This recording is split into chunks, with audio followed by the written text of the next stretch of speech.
Ny fiangonana Kristy Tampasi Madagasikara dia faly miarabanao amin'izao andro ny fahefatry ny volana febroary zao ary manona ny fiadanan'ny tompo ho an'ny sambatan'olona amin'ny anaran'i Jesosy.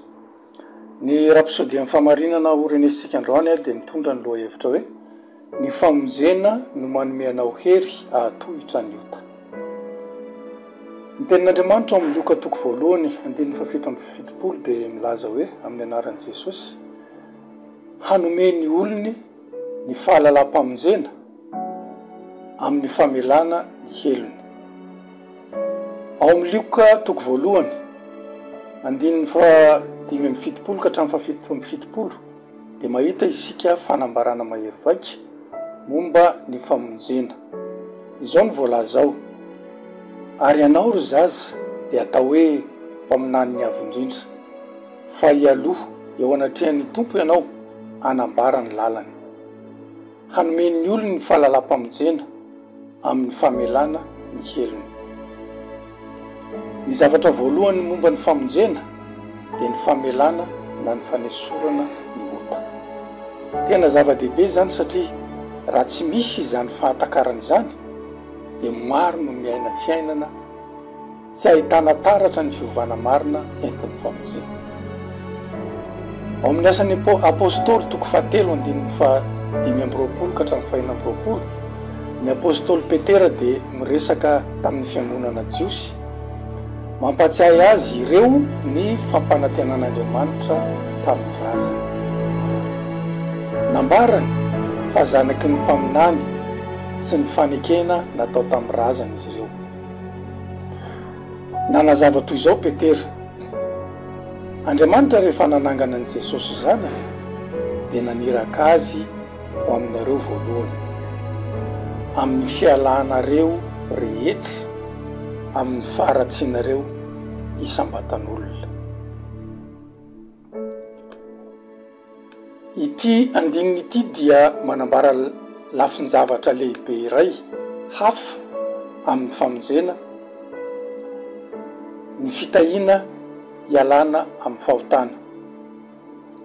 Andriamanitra dia mitahy antsika tamin'ny nanirany an'i Jesosy mba ialantsika amin'ny fahotantsika rehetra, tsy vitanao irery. Mety ny fampitolona tamin'ny ota ianao, fa rehefa nandray ny famonjena ianao dia nahazo hery ahatohitra ny ota. Ao amin'ny Loka 2:4-7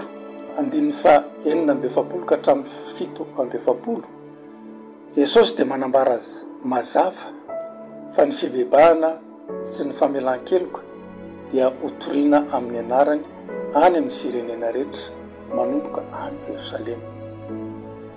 Izany no voasoratra fa Kristy hiaritra ka hitsangana amin'ny maty amin'ny andro fahatelo, ary mba hotoriana amin'ny anarany ny fibebahana sy ny famelan-keloka amin'ny firenena rehetra manomboka eto Jerosalema.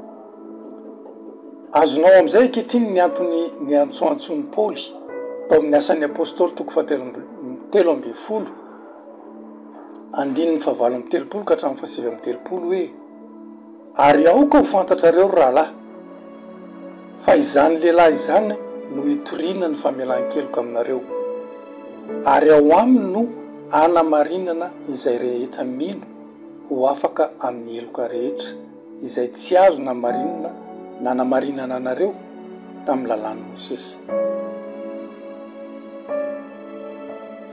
Fahamarinana tokony ho takatry ny rehetra zany, tsy sakana intsony ny fahotana, efa nesorina ny heriny tsy hanjaka aminao. Ao amin'ny Kristy dia natao tsy misy ota ianao, manampy anao ahatakatra bebe kokoa ny voalazan'ny Baiboly ao amin'ny Romanina 9:4, izany hoe fa ny ota tsy hanan-kery aminareo, fa tsy mba ambanin'ny lalàna ianareo, fa ambanin'ny fahasoavana. Halleluia! Ndao hiarahantsika manao zao vavako zao ho setrin'izay fanazavana ny lohahevitra rehentsika androany. Ray malalo mandeha amin'ny fahafahany ny fahasoavana ao